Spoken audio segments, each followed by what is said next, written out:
Hey there and welcome to the month of June. So winter's just kicked off and the winter sports season is in full swing. So this month, the month of June at Switch, we're talking about sports injuries. Now, everyone's just started their sports, whether it be soccer, whether it be rugby league, rugby union, all the sports that are happening out there throughout winter, and people are getting injured. So I want to talk to you about the 5 ways to prevent injuries during the sports season. Now, State of Origin is just about to start next week, so it's a big time to start talking about injuries. Everyone knows about the injuries that are happening in the rugby league. So imagine if these professional rugby league players applied these 5 rules, I'm sure that they'd be cutting out their injuries as well. So let's get right into it. So the first thing that I want to talk about to prevent sports injuries is poor warm-up.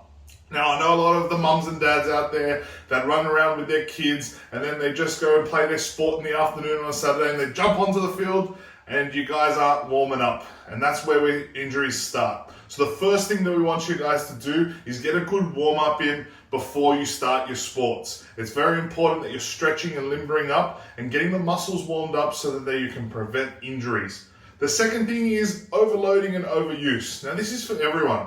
Everyone's gone from doing nothing, especially if you haven't played any sports for a while, to then going into training and playing full-on games and overloading the muscles and the joints. And our body just can't handle it. Then the other end of the spectrum is we haven't done anything in a very long time, and then we go and overuse our body. We want to train 2-3 times a week, we're playing on the weekend, and we're doing way too much, and our body can't keep up with it. So the number one thing to prevent overloading and overuse is to moderate the amount of work that we're doing on our body with our sports throughout the week.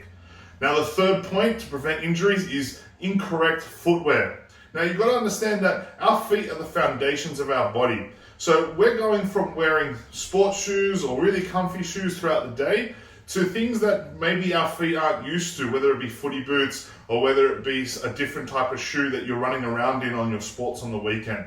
So making sure that when you do go to buy some new footwear, whether it's the new boots, that you're not just buying the new latest Adidas or Nike, you're buying something that's correct for your foot.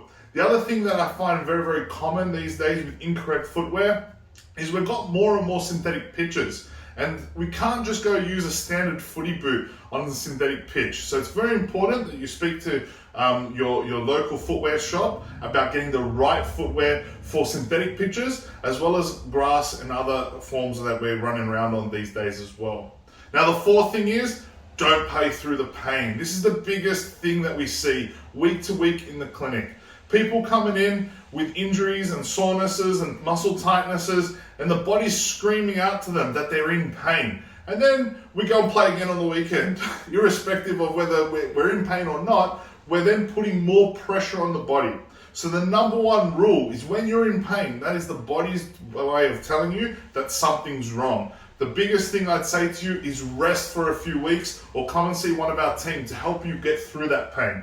Now, the fifth thing is adequate rest between sessions. Now, if you're training on a Monday and a Tuesday, training again later in the week, playing again on the weekend, but you haven't done sport for a while, that's going to play into the overloading and overuse that we talked about earlier, but you're not getting enough rest in between sessions. I also know a few people out there that playing a few competitions. They want to get all their footy in on the week during the winter. So they're playing on a Friday, they're playing on a Saturday, they go out for a kick with their friends on a Sunday, and they're not getting enough rest in between each of those sessions, and they're causing overuse and overloading to the muscles as well. So that's our tips to prevent injury.